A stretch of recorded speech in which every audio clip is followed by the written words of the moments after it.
Halo, bertemu lagi dengan saya Dr. Ananda di channel Kuncil Family.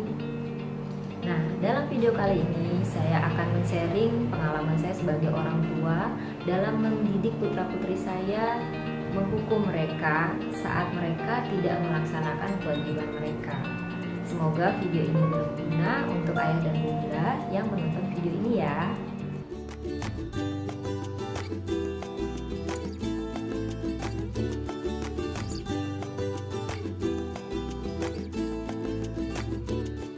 Masing-masing anak memiliki keistimewaan sendiri. Kekurangan dan kelebihan mereka merupakan tanggung jawab kita untuk mendidik dan menjadikan mereka manusia yang berguna dan mandiri di kemudian hari. Dan masing-masing orang tua memiliki cara mengajarkan dan mendidik anak mereka masing-masing dengan versi dan metode mereka. Di video ini saya bisa men-sharing sedikit apa yang saya lakukan terhadap putra-putri saya. Yang kalau baik silahkan diikuti, kalau tidak berkenan ini hanya untuk membagikan pengalaman saya mendidik putra-putri saya. Sebelumnya mungkin di antara bunda atau ayah sudah berpikir, mungkin anak saya memang begitulah sifatnya, atau aduh susah deh ngatur anak saya, udah bandel banget atau susah diatur. Atau mungkin Anda berpikir ya diserahkan saja sama nenek atau kakeknya pendidikannya, atau orang tua sudah sibuk bekerja sehingga tidak sempat untuk mengawasi lebih banyak tentang belajar atau bermain mereka, sehingga ya pasrah aja apa yang dilakukan putra-putri Anda. Kebetulan putra-putri saya ya termasuk anak yang masih bisa diatur ya. Ya bukan hal yang mudah, memang kita sudah membiasakan dari mereka kecil. Saya tidak mengikuti setiap keinginan mereka. Nah, jadi yang mau saya sampaikan di sini adalah konsisten kita sebagai orang tua dan siapnya kita untuk memberikan waktu kita untuk memberikan perhatian kepada curhatan mereka atau keluh kesah mereka. Nah, nggak cuma sekali atau dua kali, namanya anak-anak pasti melakukan kesalahan, pasti tidak menuruti apa yang kita beritahu atau kita perintah. Tapi nggak zamannya lagi untuk menghukum mereka dengan cara memukul, mencubit, atau terlalu cerewet, ngomel-ngomel gitu ya. Di samping ngebikin uban kita tambah banyak, pikiran kita tambah stres. Tapi yang paling penting adalah apa yang kita lakukan itu tidak baik untuk mental mereka. Nah, di sini saya memiliki kewajiban yang harus dilakukan oleh putra-putri saya. Misalnya, kemarin mereka tidak membersihkan kamar mereka dan tidak mengerjakan PR hingga tuntas, malah bermain meskipun bukan bermain HP, tapi bermain bersama. Tapi mereka telah lalai melaksanakan kewajiban mereka. Nah, disitulah saya memberikan sanksi kepada mereka. Saya memberikan 3 poin. Kalau dalam 1 minggu mereka tidak melaksanakan 3 kewajiban, maka mereka akan diberikan sanksi. Kebetulan putra-putri saya senang main HP, dan main HP-nya hanya saya berikan hari Sabtu dan Minggu. Jadi itu adalah hari yang sangat berharga bagi mereka. Nah, sanksi yang saya berikan karena mereka tidak melaksanakan 3 kewajiban dalam seminggu, saya berikan sanksi tidak bermain HP. Oh, betapa sedihnya mereka. Ya, siapa sih yang suka dihukum meskipun dengan berbagai cara. Tapi ya mau tidak mau kita harus menerapkan ada hak, ada kewajiban. Dan saat saya memberikan sanksi tersebut, ya mereka menerima meskipun dengan sedih dan berat hati. Tapi mereka tahu konsekuensinya.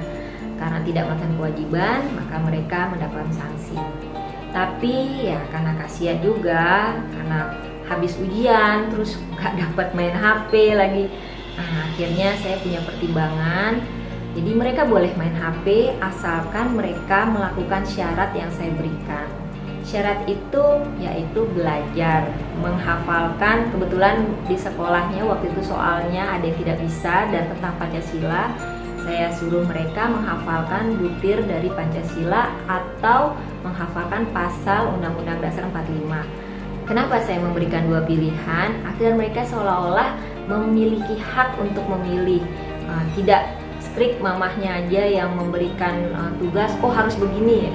meskipun dua-duanya juga berat ya bagi mereka, tapi ya itulah, biar mereka bisa memilih. Nah, mereka akhirnya memilih menghafalkan pasal Undang-Undang Dasar 45, termasuk si Bontot juga kebagian. Jadi supaya mereka semangat saling menghafal bersama, jadinya tidak merasa hukumannya itu sendiri dan sedihnya tuh sendiri.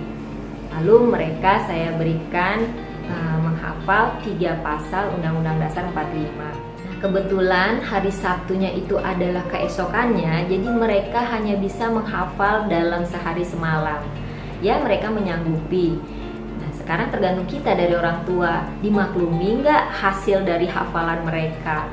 Tapi poinnya bukan itu ya Bunda. Kalau saya, yang penting mereka mau menjalani hukuman itu sebagai sanksi, sebagai kesadaran bahwa mereka sebenarnya harus melaksanakan kewajiban mereka. Dan mereka harus menjalani sanksi tersebut agar mereka tidak mengulangi kelalaian seperti sebelumnya. Jadi keesokan harinya mereka sudah oke tuh ceritanya menjelaskan Undang-Undang Dasar 45. Tapi hanya 3 pasal ya, mereka memilih pasalnya. Ya, saya dengarkan, meskipun mereka tidak lancar sekali, tapi saya hargai usaha mereka. Paling tidak dalam sehari semalam mereka berempat berusaha untuk menghafalkan 3 pasal.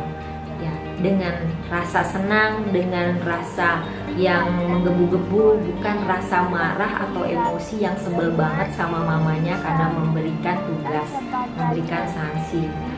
Oke, para ayah dan bunda, mungkin itu pengalaman yang saya bisa sharing. Semoga apa yang saya sampaikan mungkin ada gunanya dan bermanfaat kepada ayah dan bunda melakukan tugas sebagai orang tua. Saya bukanlah orang tua yang terbaik dan terhebat, tapi kita semua berusaha menjadi orang tua yang baik dan teladan bagi anak-anaknya. Oke, sampai jumpa pada video saya selanjutnya. Dadah. Pasal 29 ayat 1 menyebutkan negara berdasarkan atas ketuhanan yang Maha Esa, bisa dipanggil YME. Pasal 29 ayat 1 menyatakan negara berdasar atas ketuhanan yang Maha Esa. Pasal 29 ayat 2 menyatakan negara menjamin tiap-tiap penduduk untuk memeluk agamanya masing-masing dan beribadat menurut agamanya dan kepercayaannya. Di sini 34 ayat 1 menyebutkan bahwa fakir miskin dan anak terlantar dipelihara oleh negara. Terima kasih.